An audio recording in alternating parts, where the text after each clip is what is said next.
어, 이제 우리가 이게 지금 챕터가 어떻게 진행이 되고 있느냐.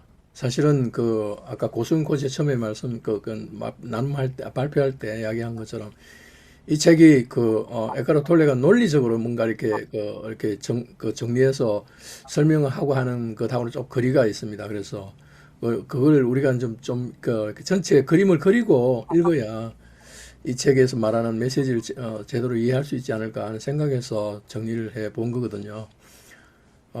지난 6장에서는 감옥으로부터 탈출이죠.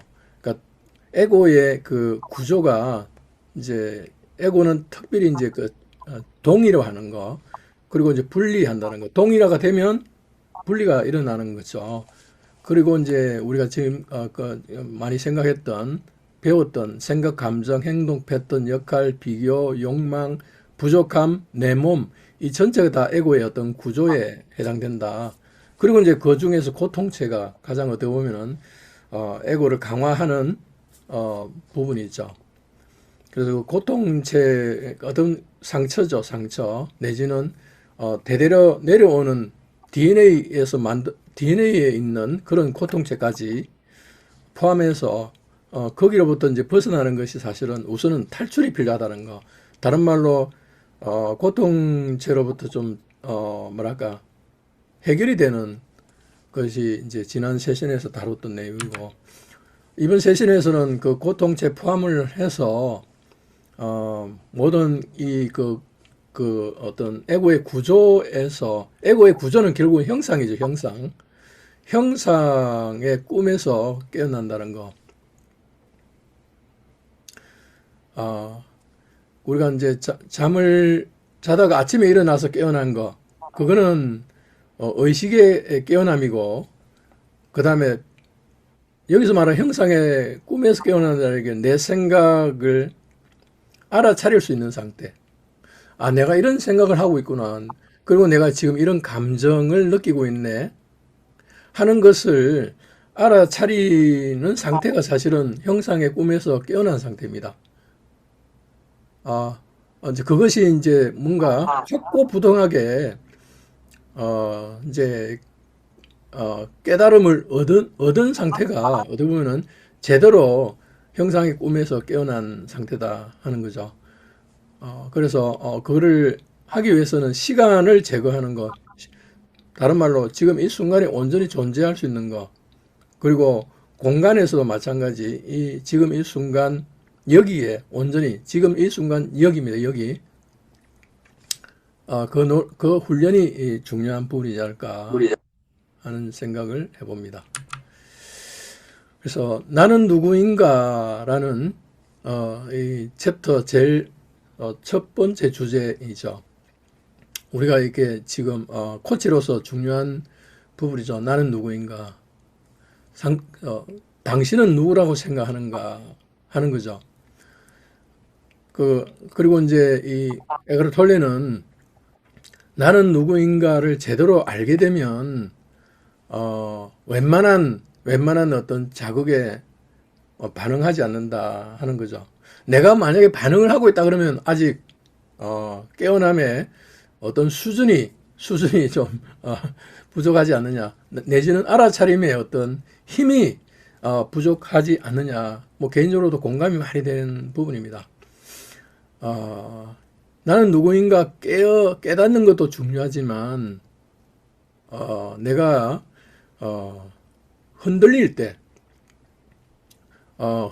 과연 내가 누구인지에 대한 깊은 성찰이 필요하지 않느냐.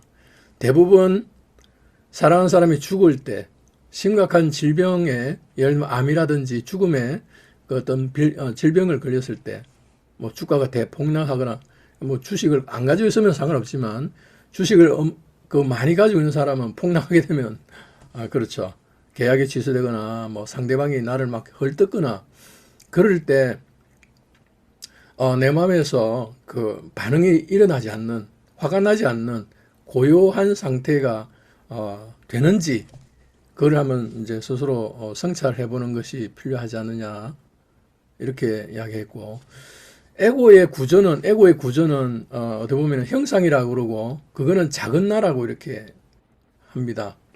큰 나는 순수 의식이라고 할 수 있죠. 그래서 티모시 골레이 비즈니스 코칭을 장르를 열었던 티모시 골레이는 마찬가지로 두 개의 존재를 이야기를 해요. 셀프 1과 셀프 2로 이렇게 이야기를 해요. 티모시 골레이는 셀프 1은 프로그램된 경험에 의해서 배우게 된 그것을 셀프 1이라고 하고, 티모시 골레이는 셀프 2는 무한한 그 가능성의 영역, 판단 없는 그 영역을, 잠재의식 그 부분을 셀프 2라고 이렇게 표현을 합니다. 그래서 그 깨어난 분들은 대체적으로 다 이 두 개의 나로 이렇게 설명을 하고 있죠. 어쨌든 사물도 육체도 에고도 사건도 상황도 생각도 감정도 욕망도 야망도 두려움도 드라마도 다 형상에 지나지 않는다. 그냥 일렁이는 파도에 지나지 않는다 이거죠. 바닷물과 파도에 대한 비유를 한번 설명을 들은 적이 있을 것 같은데, 바닷물 자체는 배경이죠. 배경. 게슈탈트에서 정경과 배경을 이제 우리가 배웠잖아요. 정경, 프리스펄스도 이 게슈탈트는 삶이다라고 이야기를 해요. 삶이다. 삶 자체가 게슈탈트다. 그래서 우리나라에서 게슈탈트를 번역하기가 어려워서 그냥 이름을 게슈탈트라고 한 거예요. 그만큼 철학적인 그 의미가 있는 용어라서 그런 거죠. 그래서 이 배경은 우리가 이렇게 말하는 일반적으로 말하면 무의식 영역이고 잠재의식 영역이고, 어떻게 보면 순수한 상태의 영역이죠. 의식의 보고라 그럴까요? 그 의식의 보고에서 내가 지금 이렇게 생각하는 것들이 떠오르고 내 감정이 떠오르고 여러 가지 어떤 다양한 것들이 이제 정경으로 떠오르는 거, 그것이 이제 삶 자체다는 이야기죠. 그리고 그것이 형상이다 이렇게 이야기하는 거예요.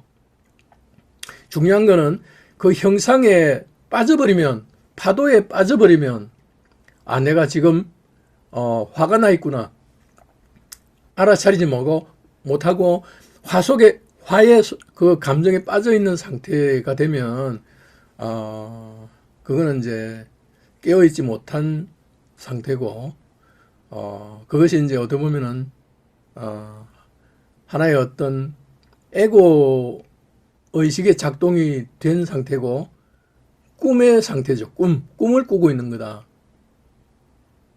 그것을 다 볼 수 있는 상태가 되면 그것이 온전한 삶 자체죠.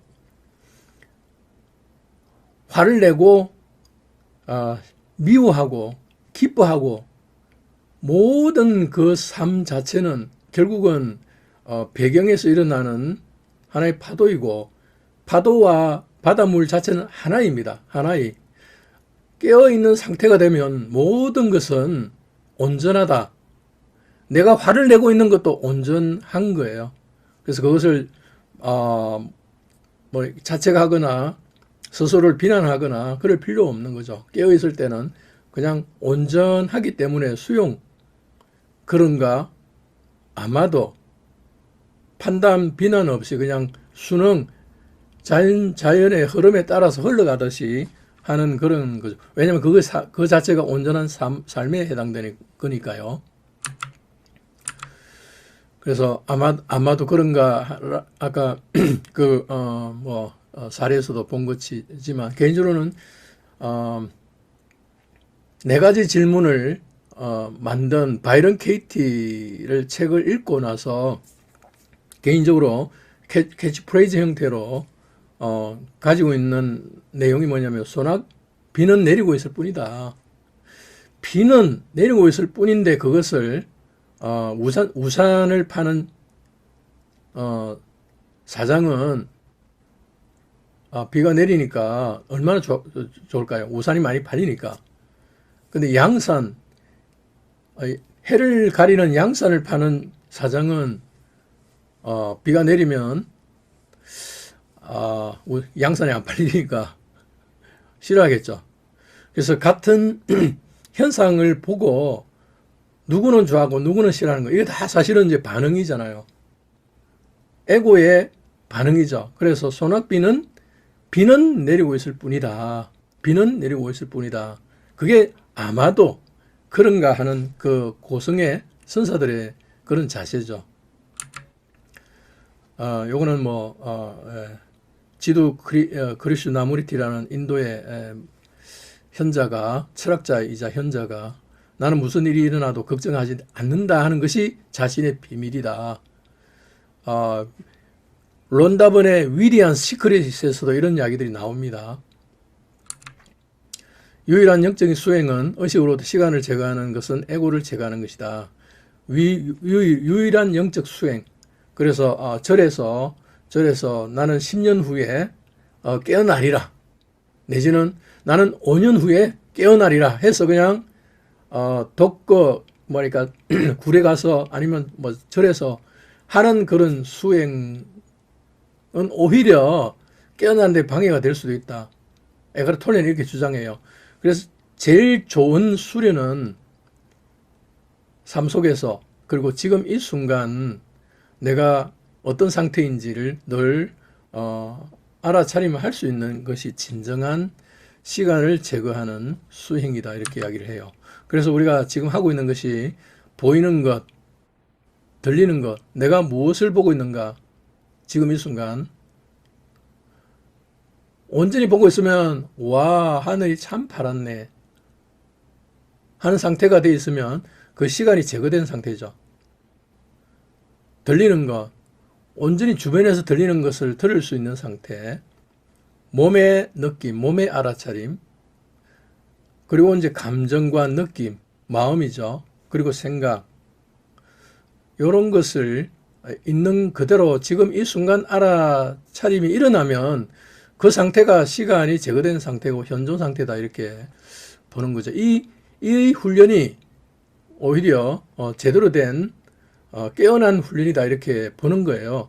그래서 우리가 코치가 되어서 코칭하는 그 세션에서만이라도 1시간 온전히 고객에게 주의를 기울이고 고객의 어떤 이야기하고자 하는 이면을 알아차림하고 그리고 내 자신에 대한 것도 마찬가지예요. 내가 지금 어떤 생각을 하고 있지? 고객의 이야기를 듣고 내가 왜 이런 생각이 떠오를까 하는 것을 알아차림하는 그 자체, 알아차림하면서 코칭하는 그 자체가 1시간 자체가 영적인 수행이 되는 거다, 이렇게 보는 거죠. 그래서 코칭을 많이 하신 분들이 보면 고요해지고 관점이 없는 것처럼 이렇게 느껴지고 하는 것이 코칭이 결국은 알아차림 수행의 과정이다, 이렇게 생각을 하기 때문에 그렇습니다. 그래서 나는 현재 순간과 어떤 관계에 있는가? 현재의 순간은 결국은 삶입니다. 삶, 우리의 삶, 게슈탈트, 현재 삶과 어떤 관계에 있는가? 에가르 톨레는 성공의 수단적 관계가 있다, 이렇게 이야기를 해요. 성공을 위해서 달려가는 사람들입니다. 나는 뭐가 될 거야? 나는 뭐 돈을 뭐 어느 정도 벌 거야? 뭐 여러 가지 어떤 목표가 있죠. 성공의 그 목표가 있습니다. 그것을 위해서 살아가는 상태입니다. 그렇게 살아가는 사람들이 대체적으로 이제 뭔가 주도적이고 열정적이고 그렇게 살아간다라고 이야기를 하죠. 뭐 그렇게 살아가다가 뭐 어떤 경우에는 이제 문제가 생겼을 때 걸림돌이 그 생기게 됩니다. 그래 되면 이제 넘어지거나 아니면 실패를 하거나 사업에 어떤 여러 가지 어떤 어려움을 이제 겪게 되죠. 그래서 지금 내 삶에 어떤 걸림돌이 있는가, 삶에 있어서 한번 이제 생각해 볼 포인트죠. 그러다가 내 삶에 내가 원치 않는 그런 일들이 생깁니다. 사랑하는 사람이 죽거나 암이 걸리거나 여러 가지 어떤 그 인생에서 삶에 있어서 그 나락으로 떨어지는 순간이 있습니다. 그럴 때 삶이 이제 적대적인 관계가 됩니다. 분노하고 원망하고 내 삶 자체를 저주하게 되는 그 상태가 되는 거죠. 어떻게 보면 최악의 상태가 되는 거죠.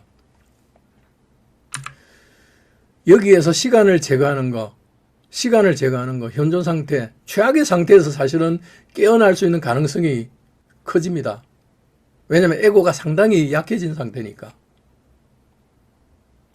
가난한 상태입니다. 마음이 가난한 상태. 그 상태에서 제대로 하게 되면 이제 깨어나게 되고, 그렇게 되면 내 삶은 친구가 된다. 지금 이 순간은 친구가 된다. 이런 메시지죠. 그렇게 되면 적대적인 관계가 친구로, 그리고 걸림돌이 자원으로 됩니다. 나를 힘들게 만들었던 상처와 걸림돌이 이제는 자원으로 된다. 왜냐? 그것이 다른 사람하고 대화를 할 때 엄청난 공감력으로 작용이 되고 관계를 더 이렇게 좋게 만들고 사람을 살리는 쪽으로 자원이 되는 거다는 이야기죠.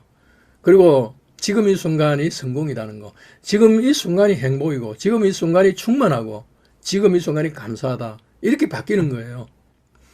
우리가 영웅의 여정을 경험했잖아요. AMCC의 여정 할 때 지금 이 순간에 온전히 존재했을 때 내 한계, 내 걸림돌이 어떻게 달라지는지를 아마 경험을 하신 분도 있을 거예요.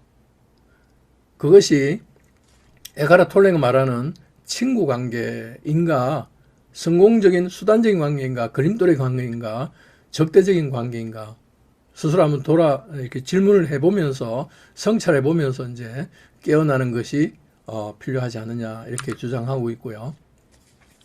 그래서 이거는 이제 위대한 시크릿의 론다 버니 전 세계적으로 구루 같은 존재들을 인터뷰를 해본 결과 위대한 비밀이 성경에 있더라는 거예요. 풍요론과 뭐가 있다. 풍요는 이미 그것을 가지고 있는 사람에게만 찾아온다. 결핍한 상태에 있는 사람은 더 결핍해진다. 성경에 보면 마태복음 13장 12절에 있습니다. 있는 자는 더 받아 넉넉하게 되되 무릇 없는 자는 그 있는 것마저 빼앗기리라.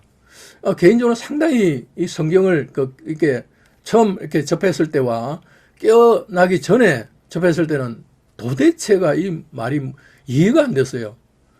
있는 자가 돈 많은 사람이 더 많이 갖게 되고 없는 사람, 가난한 사람이 더 뺏긴다는 게 이거 무슨 이야기냐. 론다번의 위대한 시크릿에 딱 빠져있는 문장이 있다고, 단어가 있다고 그래요. 이 빠져있는 단어, 이 관로에 안에 들어가 있는 단어가 뭘까요? 고소영 코치님? 노경 코치님, 뭘까요? 네. 이종과 코치님, 혹시 어떤 단어가 여기에 들어갈지 말씀해 주실 분 있을까요?